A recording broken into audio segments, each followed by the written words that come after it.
I lost my confidence at a very crucial point in my life. However, I persevered, and today I can come to you and say I found it and I am better than ever.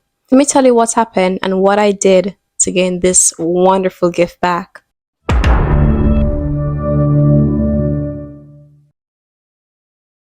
Moved here at a very crucial point in my life. The part between preteen and teenager where you're so conflicted, you don't know what's going on with the changes in your body, and everything is just haywire. I started my middle school journey up here the second semester of 8th grade.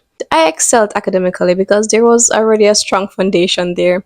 However, I did get a culture and social shock that really depleted who I was. I would speak and people would say, I can't hear you, I can't understand. And hearing that continuously, every day on repeat, it becomes frustrating. So instead of trying to work on that, my confidence went way down. I just became quiet and used invisibility as a defense mechanism. The worst part was that I became comfortable in my invisibility. The only time you would really hear about me was when I got my consecutive student of the month awards or came top of my class. That's it. Other than that, I was there but not there. So my pivoting point was when I was at lunch one day and I saw this group of students coming in their nice uniform, well put together, walking with their heads held high and everything, shoulders back. And I said, I want to be like them. I knew nothing about JROTC. I knew nothing about the Air Force or anything like that. But I said, they have something that I need, and I'm not going to stop until I get it. So when I went over to the high school, I made sure to join the program. And when I went there the first day, let me tell you, you see, your environment have a lot to do how you think about yourself. I went in there and I only saw boys. Where are the girls? Where are those people to let me feel a bit of comfort in that situation? I am very grateful today that I did not let that deter me whatsoever. Grateful that I did something different and I went to an environment where I didn't see people like me. First year of JROTC really reflected my depleted confidence as I kept my hand down in class. I answered no questions. For presentations, I would go up there, talk as quickly as I could, and come back down. I just wanted to come down, and it was evident. What really helped me was having a supportive community, having people to see where I go wrong and be willing to give me the positive and helpful critiques to help me improve myself. I had the best sergeant and major I could ever ask for. They are like family to me. They genuinely wanted to see me grow and develop into the woman of my dreams. By the time I reached my last year of JROTC, a lot have changed. COVID hit, a lot of self-reflection, self-realization, and a new person have been developed. I was appointed the group commander for the first semester, and with that came people saying, I can't believe they gave it to you. And hearing this negativity and you not really sure of what you're doing at that moment because everything is crazy, everybody's coming back from this pandemic, things are just everywhere. It really hits hard. However, when that person said that to me, I use it as my weapon to push forward and show myself just how much I'm capable of. I became confident until I could actually see it with my own eyes. I was able to implement new ideas that I've never been introduced to JROTC, and I was able to bring a group of cadets who have been socially isolated for 1 to 2 years together and work in unity. Bear in mind, they hated each other at the start, but by the end, we were all working together to fulfill the goals that we had, and we hit that goal mark before the end of the semester. And with that, it's not to brag. It's just to show that once you set your mind to something and embrace that you are strong and you can be confident in situations that are uncertain, you can achieve anything. I remember vividly my first week in JROTC. I saw this girl with a ribbon rock down here, and I was like, I could never get that. Oh, kudos to her. By the time I finished JROTC, my ribbon wrap made history for having the most ribbons on it. And it's not a case where I'm bragging about what I did. It's a case of seeing where I have been and where I am now and where I can be in the future.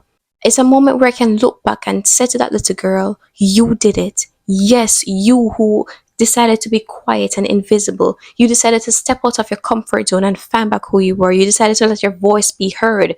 You decided to take up space even when you thought you didn't belong.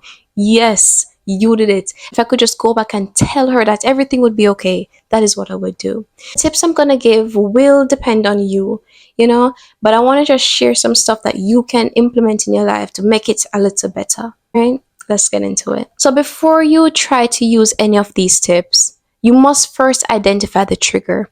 What is depleting your confidence? What is letting you feel like you don't belong? What is letting you feel like a failure? You can understand where all this is coming from. You can use it to find the root of the cause. These are 18 things you can implement in your journey of regaining your confidence. If you ever want me to go in depth with any of these, just let me know and I surely will. So the first one is to practice self-awareness. You have to take the time to figure out who you are, understand your strengths and your weaknesses, know your values and beliefs. You need to embrace your uniqueness and be comfortable with who you are and who you're becoming. Second tip is to set achievable goals. A lot of time we set goals for 5 years from now, a year from now, but I want you to set goals for the day. Write down a few things you want to get done that are measurable, that are attainable.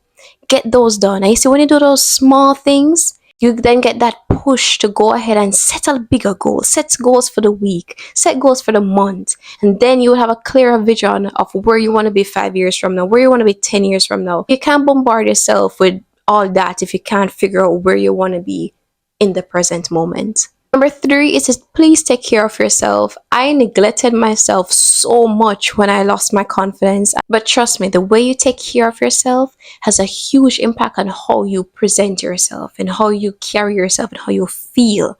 Take it from me. Take it from somebody who just completely neglected my feelings, how I carried myself, how I looked, you know? It's not a good feeling. And with that, you think you can't achieve anything? No, you will feel like trash. Prioritize your physical health, your financial health, your mental health, your emotional health. Don't neglect them. Don't get too busy with what's happening around you that you forget to take care of what is right here, what is going to enable you to then attack those other obstacles that are in front of you. This is me telling you right now, if you don't do anything else that I say in this video, take care of yourself. You only have one life to live. You only have one body. Neglect this, you ain't getting another one. Everything else can wait, because once you are healthy, once you are well, you can then go ahead and deal with everything else. But if you lose this, everything else is gone. So what will be the point? My 4th tip is to practice positive self-talk. And if you can't do it, I know it's hard. Trust me, I know it's hard. It's so easy to get overburdened by the negative thoughts. But if you can't do the positive self-talk, get a sticky note and paste up, you are beautiful everywhere. Paste up, you are confident and you are worthy of great stuff. Put it in your bathroom where you're going to see it. Put it in your kitchen where you're going to see it. And just look at it every day. Eventually, you will start believing it and you will start embracing those things. Listen, it is easy to look at yourself and find a negative. It's easy to be your worst critique. Trust me, I am my worst critique at times. However, you just have to have that control. There aren't a lot of things you can control in life, but the way how you talk to yourself and the way you think, that is in your control 100%. So take full advantage of that. My 5th tip is to visualize success. See yourself getting that award. See yourself getting that job opportunity. Sit down and just think about you in that position where you want to be. And then you know what you're going to do after that? You're going to put in the work and reach where you want to be. No limiting beliefs in this confidence journey, because limiting beliefs lead to negative self-thought and stagnation. You want growth. And trust me, I know the growth is not going to be linear. There are going to be some curves and cuts, but listen, the key thing is to keep pushing when things get hard and keep that visualization of success, of you in the position where you want to be. My other tip is to take the time to learn and improve. Continuously work on developing new skills and acquiring new knowledge, as this will help to boost your confidence and make you feel like you're working towards a greater good. Sweetest thing is being able to be confident in your abilities. My 7th tip is to face your fears. This is huge for me, especially this summer. Let me give a little background. So I had to be taking Uber to work because I wasn't really comfortable with attacking the hill that everybody hates and driving by myself. But I had to have a made up mind to say, listen, Charlene, this is ridiculous. You're spending more than you're earning, and that's not That's not good. So I went in the car and I did it. I was able to save a lot of money, and that money that I was spending for one day of Uber ride, I was able to use that at the end of a week or two and get gas. But what would happen if I decided that I'm not gonna drive up that hill? I'm just gonna, stay in my comfort zone and take the Uber, and I don't care if I lose the money. What would have happened? I wouldn't be able to be where I am now and do a lot of stuff that I got to accomplish this summer. So what I'm telling you is to just step out of your comfort zone. It is way easier said than done, trust me. But it just takes a made up mind. It takes believing in yourself just a little bit more. And when you do overcome those fears, it's the best feeling ever. Because then you prove to yourself that you are capable of all those things that you once didn't believe you could do. And you'll be pushed and motivated to go ahead and conquer some more fears. I can't wait to go overcome some more fears. I will not let fear stop me whatsoever. I'll just have faith in everything I do, and it'll be a root, a foundation to me becoming even more confident. I know you don't want to hear this, but embrace your failures. Embrace them. A confident person sees failing as an opportunity to grow next time. They see it as an opening for improvement. And that is why they succeed in the end. It's not because they know everything at first. It's because they're willing to take the time, acknowledge where they go wrong, and see what they can do to make it better next time. See it as your opportunity of growth. Don't see it as, okay, I'm going to just throw in the towel and call it quits. No. See it as, okay, I got this feedback, I got this grade.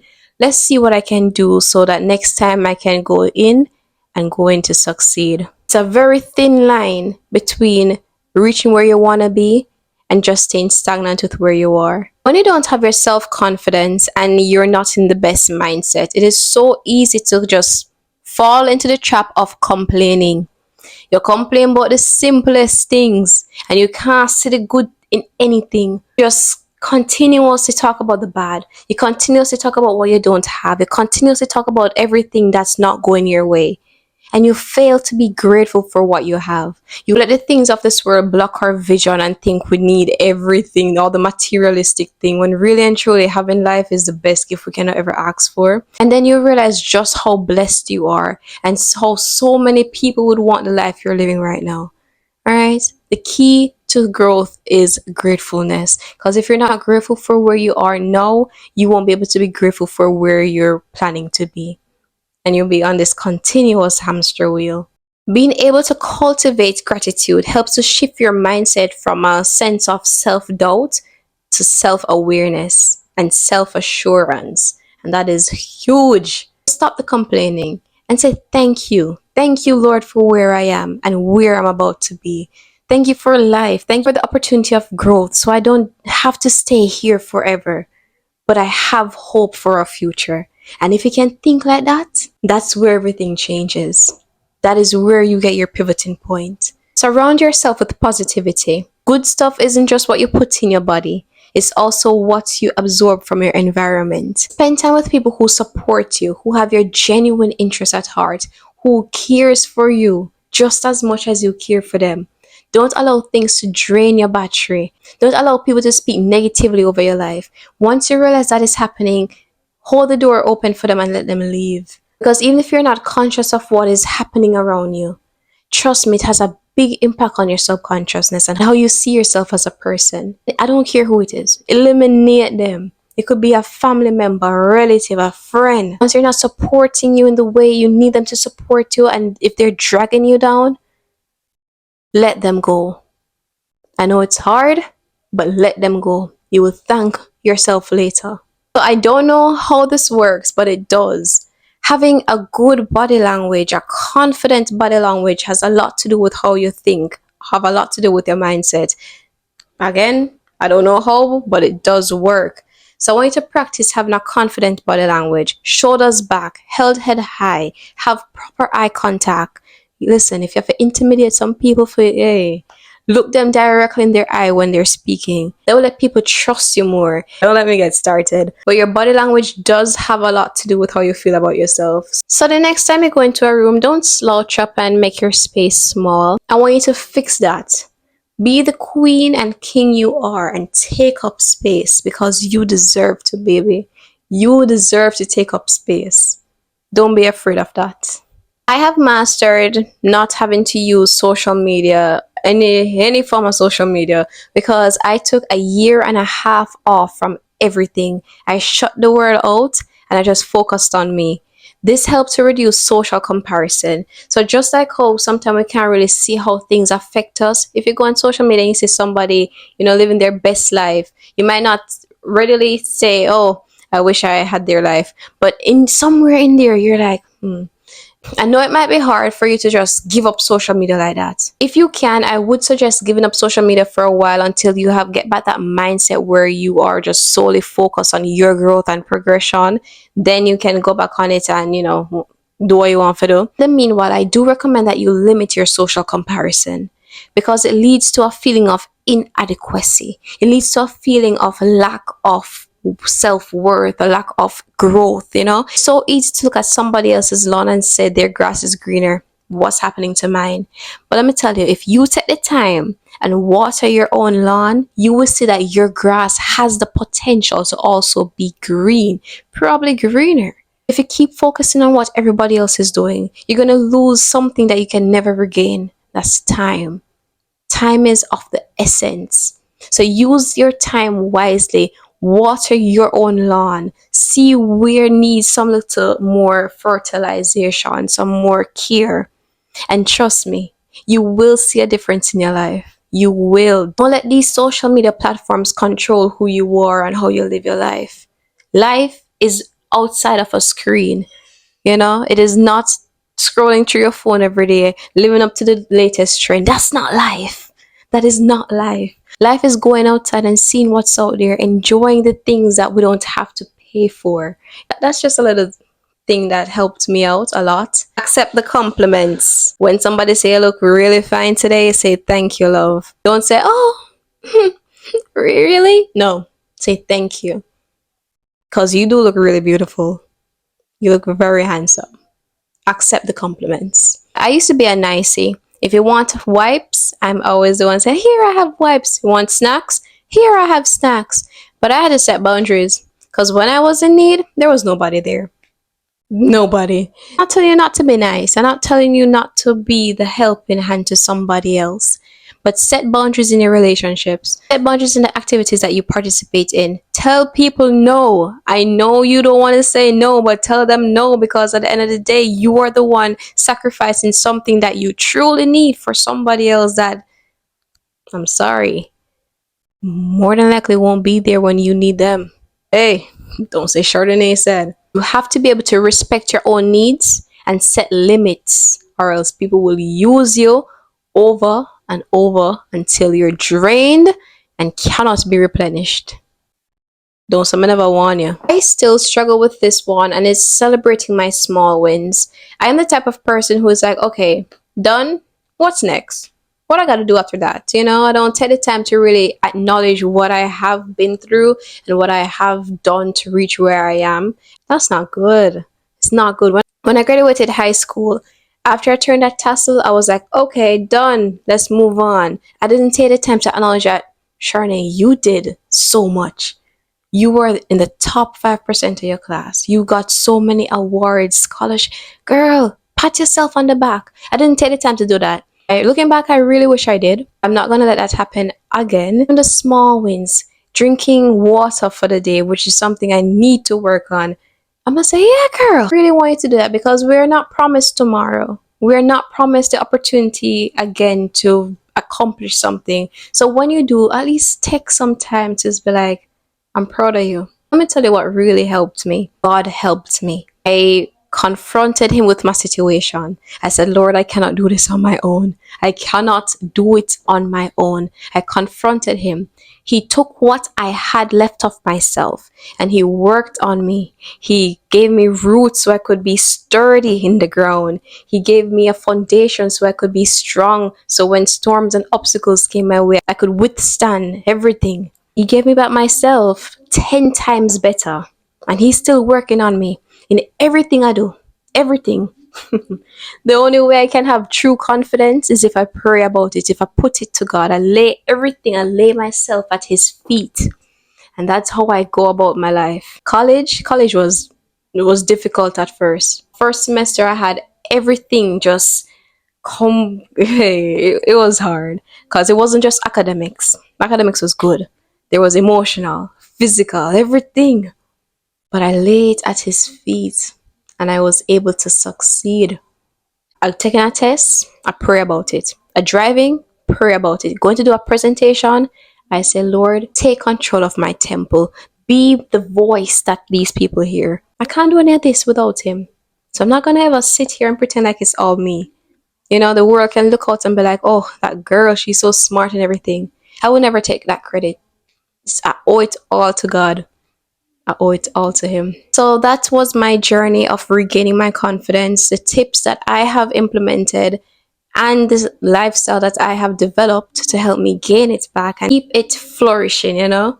It's not a one time thing. Building and maintaining confidence requires continuous effort and continuous self compassion.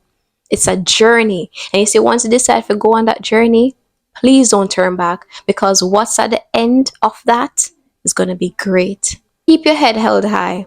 Don't let anybody bring you down. Stay true to who you are. And let me tell you, it's gonna be okay. Because that little girl who came here at 13, she'll be so proud of who I am today. And I know that I am not done. This race has just begun. Stay sweet, babes. Don't forget to like, subscribe, hit notification bell to be notified every time I upload a new video. If you want more content like this and stuff that happened throughout my life and how I overcame it and how I'm working on it, definitely let me know. This was fun and it's a good self-reflection. Thank you.